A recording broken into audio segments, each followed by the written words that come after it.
Et nous avons bien convenu de manière consensuelle que dès qu'il dépasserait d'une seconde ce temps de parole, j'aurais l'obligation de les interrompre. Ah, donc ne soyez pas surpris que j'interrompe l'intervention d'un collègue. Eux-mêmes sont totalement d'accord. Nous en avons convenu que dès qu'ils dépassent leur temps de parole d'une seconde, on arrête. Donc, ils voudront bien être gentils de ne pas dépasser le temps de parole, ce qui nous éviterait d'adopter une attitude un peu gênante. Alors, pour ce qui est de l'Assemblée nationale, nous avons 4 groupes parlementaires et tous 4 veulent intervenir. Parallèlement à cela, il y a au niveau du Sénat 2 groupes parlementaires et les groupes parlementaires du Sénat interviendront immédiatement après leur correspondant au niveau de l'Assemblée nationale. Je m'en vais passer la parole immédiatement au groupe GDR, groupe les démocrates républicains. Les démocrates républicains au niveau de l'Assemblée nationale sont dirigés par l'honorable Assoumou Akwe Julien Florent.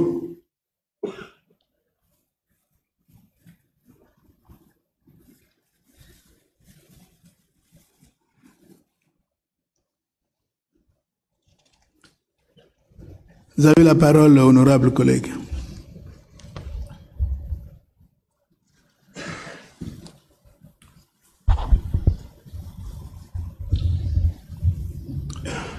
Monsieur le Président de l'Assemblée nationale, Président du Congrès, Madame le Président du Sénat, Monsieur le Premier ministre, chef du gouvernement, Mesdames et Messieurs les membres du gouvernement, distingués invités, vénérables sénateurs, honorables députés, chers collègues, Mesdames et Messieurs, si l'on reconnaît dans l'essence d'une constitution une aspiration à la stabilité et à la continuité, cela ne doit pas se transformer en une immobilité au risque que celle-ci ne devienne oppressive pour les générations futures vivant dans des circonstances que les rédacteurs ne peuvent avoir totalement anticipées. Aussi, au terme de 63 ans d'années d'indépendance, nul doute que la construction de notre République suit toujours son cours, à son rythme, selon son vécu et ses réalités. Ce processus, il faut le souligner, pas toujours conduit par tous,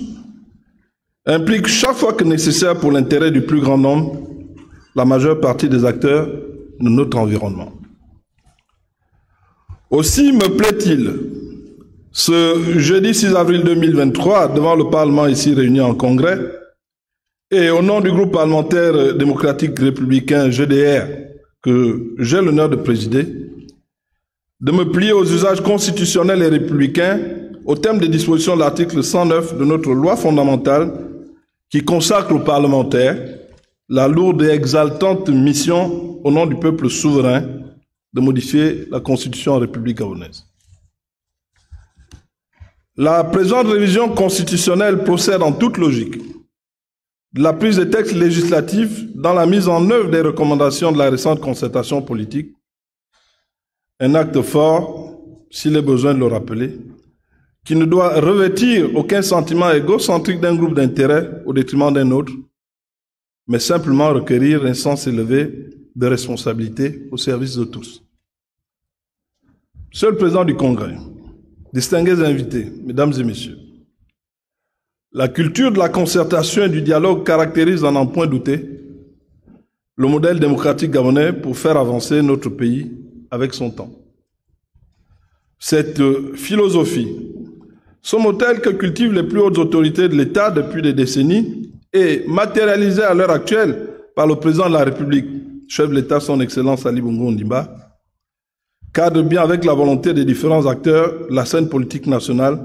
à préserver l'essentiel, le Gabon un et indivisible. C'est ainsi donc qu'à la suite de grands-messes, tels les accords de Paris, les accords d'Arambo, les accords d'Angongé et d'autres rencontres et initiatives recherchant les mêmes objectifs, et tirant particulièrement des enseignements des événements malheureux post-électoraux d'août-septembre 2016, que s'est tenue la récente concertation politique dans l'optique de la recherche d'une issue apaisée des scrutins électoraux à venir, à l'appel du chef de l'État, son Excellence Ali Bongo Ondimba,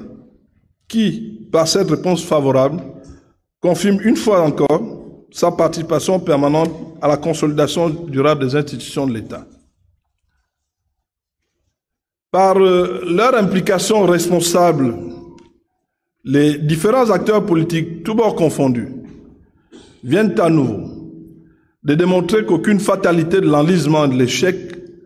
n'est à entrevoir lorsque peut prévaloir une réelle volonté guidée par l'intérêt général. Monsieur le Président du Congrès, distingués invités, Mesdames et Messieurs, le but visé par la présente modification constitutionnelle est la recherche d'un environnement juridique qui cadre avec l'évolution de notre société. À ce titre, il apparaît judicieux de nos positions partisanes de relever les choses dans leur contexte en assumant la mission pédagogique que nous devons tous nous approprier en qualité de leaders d'opinion. Nous pensons entre autres dans l'immédiat à la clarification et à la vulgarisation du point relatif à la question liée à l'organisation des opérations électorales qui ne saurait être contenue dans la mer des lois.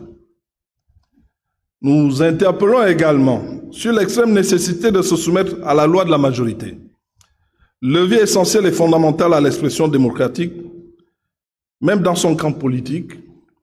afin d'éviter de renvoyer au gré des intérêts si souvent individualistes des clichés clairs-obscurs à l'opinion par le jeu politique. Cela, il faut le relever, donne assez souvent l'impression à nos compatriotes d'être ignorés et méprisés, avec pour conséquence le risque d'une rupture instantanée de confiance. Dans ce sens, il serait mieux indiqué par l'analyse du phénomène de reconnaître la consolidation de notre système démocratique qui, au demeurant, reste un long processus,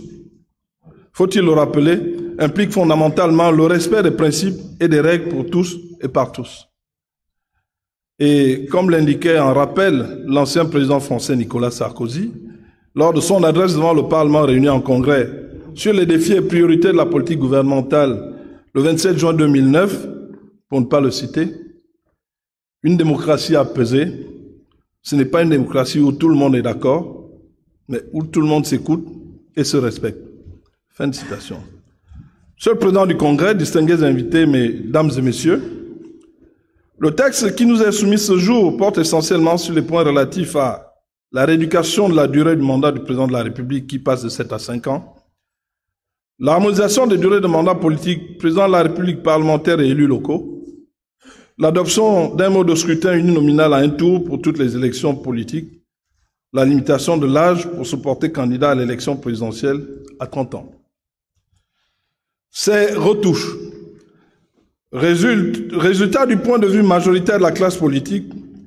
vont nous permettre de nous adapter au temps et aux événements et constituer une avancée dans le renforcement dynamique de la démocratie et les droits de chaque citoyen. S'agissant particulièrement de la réduction de la durée du mandat du Président de la République de 7 à 5 ans, elle vient s'adapter aux évolutions des sociétés démocratiques modernes. En effet, le débat sur la délimitation des mandats de notre point de vue a certes lieu de marquer les esprits, mais dans un contexte d'une démocratie naissante et apaisée comme la nôtre, il importe, en toute sérénité, de laisser son peuple souverain de s'exprimer par le choix des urnes sur son vote de confiance à un détenteur de mandat ou non. Quant à l'harmonisation des mandats des élus locaux et du Sénat, il ne fait l'ombre d'aucun doute que c'est une avancée significative, entendu que le Sénat reste et demeure l'émanation des collectivités locales. Au sujet de l'adoption d'un mode de scrutin nominal à un tour, il est clair que cette forme favorisera la mise en œuvre de mécanismes considérables de réduction des choix liés à l'organisation des élections politiques dans notre pays. La question de la légitimité des élus, qui interpelle toute la classe politique, ne saurait être négligée. Sur ce point précis,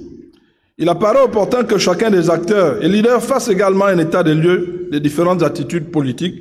afin de déterminer entre autres l'origine de ce mal que constitue l'abstention. En terminant par la question sur la limitation de l'âge pour se porter candidat à l'élection présidentielle à 30 ans, l'élément indiquant cette fourchette cadre inexorablement avec le fait social apparent de la maturité dans notre espace de vie. Cette avancée pourrait, par ailleurs, refléter la crédibilité du contenu de la récente concertation. Monsieur le Président du Congrès, Madame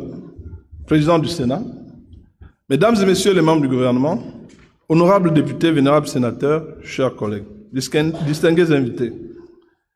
qu'il est bon et juste de rappeler que la crédibilité des résolutions concertées de ces récents dialogues passe également par la production du travail attendu du comité de suivi afin de rendre davantage notre processus électoral crédible. Chers collègues, il vous reste moins d'une minute. Merci, Monsieur le Président. J'en ai terminé. En soumettant au Congrès du Parlement une modification de la Constitution après avis de la Cour constitutionnelle conforme qui, dans sa décision, affirme la compatibilité des dispositions proposées avec l'ensemble de la Constitution, notre responsabilité, nous, groupe GDR, est de contribuer à l'avancée du processus démocratique et politique de notre pays par l'adoption manifestée d'un vote favorable du présent projet de modification constitutionnelle.